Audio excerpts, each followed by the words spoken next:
మీ జీఐఈటీ ఇప్పుడు జీజేయుగా మారింది. 2000కు పైగా ప్లేస్మెంట్స్, ఐపీఎం, కేపీఎంజీ వంటి సంస్థలతో ఇంటిగ్రేటెడ్ కోర్సులు. యూపీఎస్సీ కోచింగ్, అడ్మిషన్లు ఓపెన్. యూట్యూబర్ నందన అలియాస్ నందు ఆమె హస్బెండ్ కలిసి చాలా మందిని మోసం చేశారు, చాలా మంది దగ్గర డబ్బులు కలెక్ట్ చేశారు అని చెప్పి వింటూ ఉన్నాం. అసలు అందులో నిజమెంత, ఎవరెవరి దగ్గర ఎంతెంత కలెక్ట్ చేశారో ఒకవేళ నిజమైతే ఇవన్నీ కూడా ఆ క్లయింట్స్ తోటి రెగ్యులర్ గా మాట్లాడుతూ వాళ్ళ కేసెస్ డీల్ చేస్తున్నటువంటి ఇంటర్నేషనల్ అడ్వకేట్ కావేటి శ్రీనివాస్ గారు లైవ్ కాల్ అందుబాటులో ఉన్నారు. ఆయన అడిగి మరింత సమాచారం తెలుసుకుందాం. నమస్తే అండి శ్రీనివాస్ గారు. నమస్తే అండి. నమస్తే. ఏం జరిగింది అసలు? ఈ నందు అలియాస్ నందన యూట్యూబర్, ఆమెతో పాటు ఇంకొక యూట్యూబర్ కూడా ఎవరో ఉందని వింటున్నాము. అసలు ఏం జరిగింది? ఎందుకు అంటే డబ్బులు అంతగా తీసుకొని జాబులు ఇస్తామని ఎట్లా మోసం చేయగలిగారు? అన్ని లక్షల రూపాయలు ఎట్లా చేయగలిగారు అసలు? ఇప్పుడు ఫస్ట్ ఆఫ్ ఆల్ అండి, ఇప్పుడు మనం అందరం ఇక్కడ ఈ బయట దేశాలకు వచ్చిన తర్వాత ఫస్ట్ వర్క్ పర్మిట్లు, దాని తర్వాత గ్రీన్ కార్డులు, పర్మనెంట్ రెసిడెన్సీ చేసుకుంటారు. చేసుకున్న తర్వాత వ్యాపారాలు ఓపెన్ చేస్తారు, కంపెనీ పెడతారు. కంపెనీ పెట్టిన తర్వాత వీళ్ళు ఇప్పుడు ఐటీ కంపెనీ పెట్టారు, దాని తర్వాత రెస్టారెంట్ పెట్టారు, కన్స్ట్రక్షన్ కంపెనీ పెట్టారు. 12 కంపెనీలు రిజిస్టర్ చేశారండి. చేసి అంటే మనం రిజిస్టర్ ఆఫ్ కంపెనీస్ ఇండియాలో అంటాం కదా, ఆర్ఓసి అని, అందులో చూసుకోవచ్చు వాళ్ళు ఎన్ని కంపెనీలు ఓపెన్ చేశారు. భార్యాభర్తలు కలిసి ఒక 12 కంపెనీలు ఓపెన్ చేశారండి. అందులో ఒక రెస్టారెంట్ కూడా ఉంది, ఫుడ్ డెలివరీ కంపెనీ కూడా ఉంది, కన్స్ట్రక్షన్ కంపెనీ కూడా ఉంది. ఇద్దరు భార్యాభర్తలు చేశారు. ఇప్పుడు మీరు బికాజ్ యూట్యూబర్ గనక, మీరు మిలియన్స్ ఆఫ్ సబ్స్క్రైబర్స్ ఉన్నారు గనక, వాళ్ళు ఏం చేశారంటే ఈ వాట్సాప్లలో, ఫేస్బుక్లలో మా దగ్గర ఉద్యోగాలు ఉన్నాయి, మేము సర్టిఫికేట్ ఆఫ్ స్పాన్సర్షిప్ ఇస్తాము అని యాడ్ చేశారు. వేస్తే జనాలు అక్కడ స్టూడెంట్స్, యూకేలో స్టూడెంట్స్ యాడ్స్ ఇచ్చారు. ఫేస్బుక్లలో, వాట్సాప్ గ్రూపులలో ఇచ్చారు. ఇస్తే ఆబ్వియస్లీ ఏమనుకుంటారు, ఈమె ఎంత పెద్ద ఫేమస్ ఆవిడ కదా, మరి కలుస్తారు. కలిసిన తర్వాత ఫోన్ లో కలిచారు, పర్సనల్ గా కలిచారు. కలిసిన తర్వాత ఏమందంటే నేను ఉద్యోగం ఇస్తాను, ఉద్యోగం ఇచ్చి మీకు స్పాన్సర్షిప్ చేస్తాను అంది. మరి వాళ్ళు ఉద్యోగం ఇచ్చి స్పాన్సర్షిప్ చేస్తా అంటే వర్క్ పర్మిట్ కోసమే కదండి. వీళ్ళంతా పాపం స్టూడెంట్లు, అక్కడ వర్క్ చేసుకునే వాళ్ళు. ఒక 5 ఏళ్ళు వాళ్ళు పేరోల్లో ఉంటే వాళ్ళే గ్రీన్ కార్డ్ ఫైల్ చేసుకోవచ్చు, ఇండెఫినిట్ లీవ్ అంటారు యూకేలో. అమెరికాలో అయితే కంపెనీ వాడు స్పాన్సర్ చేయాలి, ఏదో 15-20 ఏళ్ళు వెయిటింగ్ పీరియడ్. అక్కడ 5 ఏళ్లలోనే వస్తుంది, అంటే మీరు పేరోల్ మెయింటైన్ చేసుకుంటే. అలాగా ఒక దగ్గర ఇప్పుడు మన దగ్గరనే మనకు ఒక 20 మంది మాట్లాడారు మనకే. అంటే ఈ ఎపిసోడ్ అందరూ మనకు బాధితులండి. ఎస్, బాధితులు. ఎక్కడెక్కడి నుంచి మాట్లాడారు? వాళ్ళ దగ్గర ఎంతెంత తీసుకున్నారంటే వాళ్ళ పేర్లు ఏమైనా చెప్పగలుగుతారా? అంటే కాన్ఫిడెన్షియాలిటీ ప్రకారం లాయర్ గా మనం పేర్లు చెప్పలేము, కానీ ఎక్కడిక్కడి నుంచి చెప్పగలుగుతారు. ఇప్పుడు ఒక గుజరాతీ అతని దగ్గర 80 లక్షలు తీసుకున్నారు. లేదా గుజరాతీ వాళ్ళు ఉన్నారు, పాకిస్తానీ వాళ్ళు ఉన్నారు. పాకిస్తానీ దగ్గర 20 లక్షలు తీసుకుంది. పంజాబీ వాళ్ళు ఉన్నారు, అందరి దగ్గర తీసుకున్నారండి. వీళ్ళు తీసుకున్న తర్వాత ఏంటంటే వీళ్ళందరి దగ్గర తీసుకొని మరి వాళ్ళకు ఉద్యోగాలు ఇవ్వాలి కదా, మరి స్పాన్సర్షిప్ చేయాలి కదా.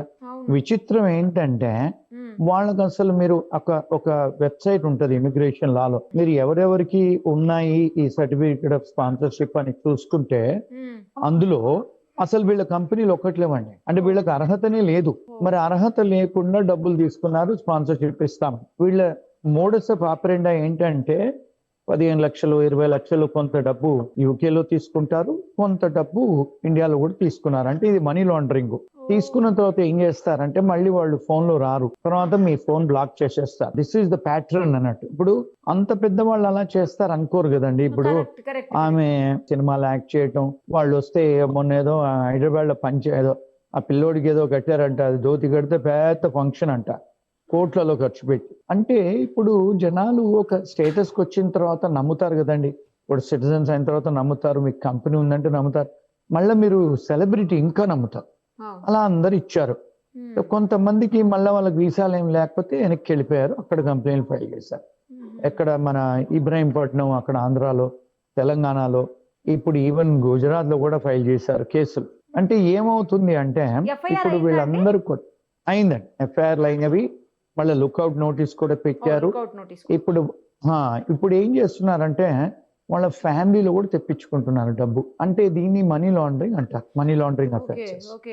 మరి అమెరికాలో డిఫరెంట్ బ్యాంక్ అకౌంట్స్ ఇచ్చారు, అక్కడ మీరు వేయించుకున్నారు, అక్కడ చేశారు, ఇక్కడ ఇండియాలో చేశారు.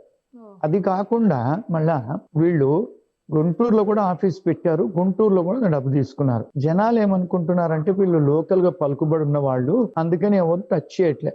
కానీ ఇప్పుడు ఇంతమంది ఇన్ని మీలాంటి ఛానల్ వాళ్ళు అందరూ బయటికి తీసుకొచ్చిన తర్వాత వాళ్ళందరినీ ఇప్పుడు ఎఫ్ఐఆర్లు కడుతున్నారు. సిబిసిఐడి ఆయన డీజీపీ గారు మాట్లాడుతున్నారు, సత్యనారాయణ గారు మనుషులను పంపించారు, లుక్అవుట్ నోటీసులు పెట్టారు, కాగ్నిజెన్స్ తీసుకుంటున్నారు. వాళ్ళ లాయర్ ఒక ఆమె టీవీలో వచ్చేమంటది, యూకే సిటిజన్స్ యూకే కంపెనీస్ వాళ్ళను ఇక్కడ తీసుకోవడానికి లేదు కాగ్నిజెన్స్ అని. అది తప్పుడు సంకేతం అండి. Corruption act, British corruption act అని ఒకటి ఉంది. మనీ లాండరింగ్ అఫెన్సెస్ ఉన్నాయి యూకేలో కూడా, అక్కడ కూడా, యూకేలోను ఇండియాలో కూడా.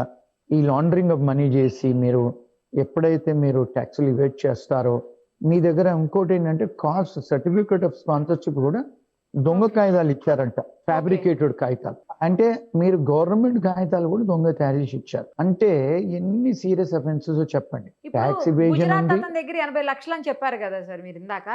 అలా ఇంకెంతమంది మీకు మాట్లాడారు, మీతో ఇంకెవరెవరు మాట్లాడారు, ఎంతమంది దగ్గర ఇంకెంత తీసుకున్నారు? మన దగ్గర ఒక 12 మంది మాట్లాడారండి. అందులో గుజరాత్ ఆయన ఉన్నాడు, పాకిస్తాన్ ఉన్నాడు, మనకు తెలుగు వాళ్ళు ఉన్నారు 2 రాష్ట్రాలలో. మొత్తంగా ఎంత అది కాకుండా కోట్లలో అండి, కోట్లలో ఉంది, క్రోర్స్లలో ఉంది.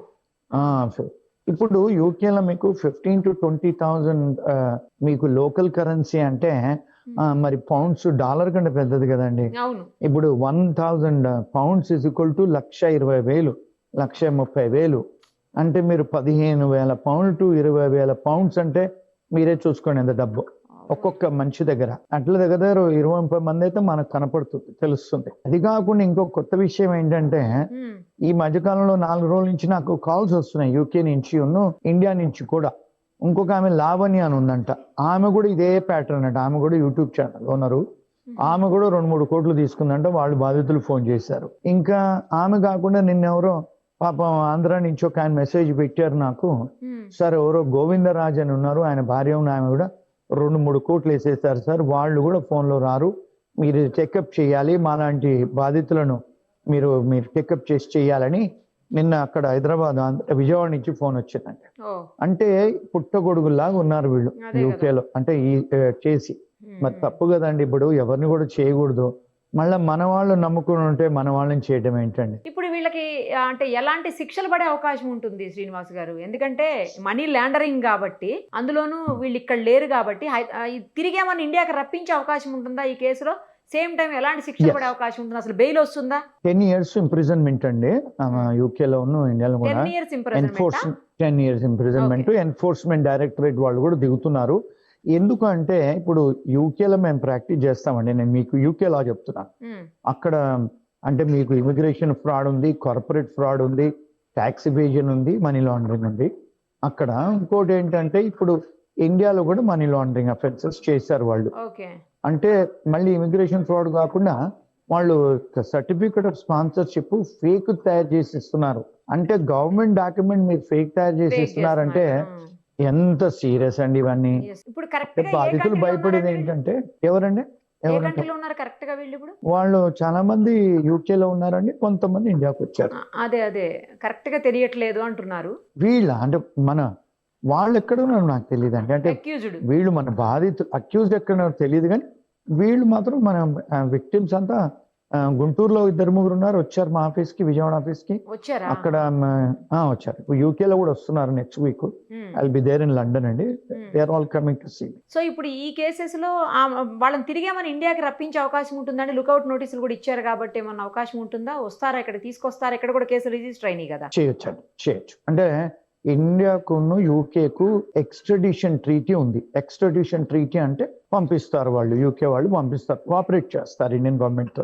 ఒకవేళ వాళ్ళు కనుక అక్కడ ఉంటే, వాళ్ళు అక్కడ కాకుండా వేరే కంట్రీలో ఉంటే, అంటే ఇప్పుడు యూకే సిటిజన్స్ కదండి, ఎక్కడైనా ట్రాక్ చేయొచ్చు. ఇప్పుడు కొన్ని సిటిజన్షిప్స్ చేయలేరు, కానీ యూకే, యుఎస్, కెనడా ఇవన్నీ ఏంటంటే వాళ్ళు ఒక 5 countries షేర్ చేసుకుంటారు ఇన్ఫర్మేషన్.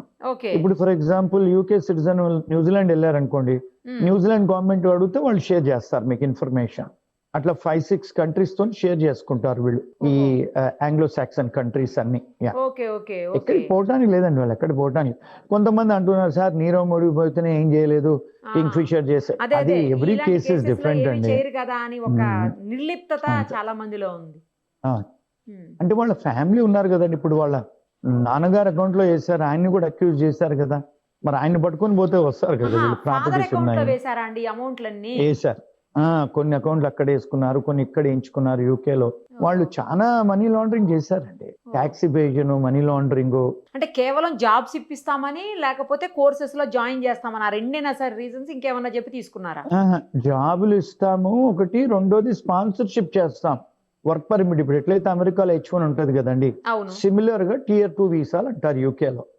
స్పాన్సర్షిప్ అంటే వీళ్ళు ఎందుకు చేస్తారు? వీళ్ళకేం అవసరం స్పాన్సర్షిప్ చేయడానికి? కంపెనీ ఓనర్ అని చెప్పి, కంపెనీ ఓనర్స్ అని ఇప్పుడు ఇక్కడ యుఎస్ లో కంపెనీ ఓనర్స్ H1 స్పాన్సర్షిప్ తీసుకొస్తారు కదండి, అట్లా. అలాగే ఇప్పుడు వాళ్ళు కంపెనీ పెట్టి Tier 2 వీసాలో మేము ఇస్తామని. ఇప్పుడు రెస్టారెంట్ పెట్టింది ఆమె, రెస్టారెంట్ లో వంట షెఫ్లకు జాబులు ఇస్తా అని చెప్పి చేసిందండి. ఒక అమ్మాయి నాకు ఫోన్ చేసింది, ఆమె డాక్టరు, ఫిజికల్ థెరపిస్ట్. ఆమె కడుపుతోనే ఉందంట, కూతురుతో పోయింది, చాలా ఘోరంగా ఆమెతోని బిహేవ్ చేసిందంట. 5 గంటలు ఇచ్చిందంట, జీతం సరిగ్గా ఇవ్వకపోవటం, తిట్టడం, నీకేం తెలుసు అని. ఆమె ఫిజికల్ థెరపిస్ట్, డాక్టర్ అమ్మాయి. మరి స్టూడెంట్ గా ఉన్నప్పుడు ఏదో పనులు చేయాలి కదంటే రెస్టారెంట్ లో. అట్లా అంటే మనీ లాండరింగ్ కాకుండా even human rights violation, modern slavery కూడా చేశారు. వాళ్ళ దగ్గర ఎందుకు జాబ్ చేసిందండి ఆమె, డాక్టర్ అయి ఉండి? అంటే ఇప్పుడు చదువుకునేటప్పుడు పరీక్షలు రాసి లైసెన్స్ రాకముందు చదవాలి కదండి, ఫీజులు కట్టాలి కదా. మరి 20 గంటలు 30 గంటలు పని చేయాలి కదా బయట, ఫీజులు కట్టుకోవాలి కదా, అందుకని చేస్తారు. ఫోన్ చేసి మాట్లాడింది అమ్మాయి నాకు, హైదరాబాద్ అమ్మాయి. ఆమె అంటది, సార్ నేను ఫిజికల్ థెరపిస్ట్ సార్ ఇండియాలో, ఇక్కడ కూడా యూకేలో కూడా ఫిజికల్ థెరపిస్ట్ సార్. నేను పనిచేసేటప్పుడు చాలా ఘోరంగా నన్ను బిహేవ్ చేసి తిట్టడం, అది ఇది అని, అసాల్ట్ చేయటం, బ్యాటరీ చేయటం అన్ని చేస్తుంది. మరి ఇప్పుడు ఏంటి సార్, వాట్ నెక్స్ట్? ఏం జరుగుతుంది ఈ కేసులో? నెక్స్ట్ అండి, ఇప్పుడు నేను next week I'm there in London. We're going to file complaints in all different agencies. Government కు కోఆపరేట్ చేస్తారు మన క్లయింట్స్, చేస్తే అరెస్ట్ అవుతారు యూకేలో. ఇంకేముంటదండి. ఇప్పుడు ఈ బాధితుల తరపున ఏమన్నా మీరు అంటే మీరు వకాల్తా తీసుకుని వాదించబోతున్నారా? తీసుకున్నామండి. అందుకే మనకు 12 మెంబర్స్ కాంటాక్ట్ లో ఉన్నారు. మనకు ఆల్రెడీ ఈమెయిల్స్ పెట్టారు, చెయ్యండి మీరని. ఓకే. సో త్వరలో అయితే మీరు వాళ్ళ తరపున పోరాటం చేయబోతున్నారు. అవునండి. రైట్ సార్, చూద్దాం నెక్స్ట్ ఏం జరుగుతుందండి. మళ్ళీ కొద్ది రోజుల తర్వాత మిమ్మల్ని కాంటాక్ట్ చేస్తాము. ఆ లేటెస్ట్ అప్డేట్స్ చెప్పండి sir. Thank you. Okay. Thank you so much. Thanks sir. Thank you very much.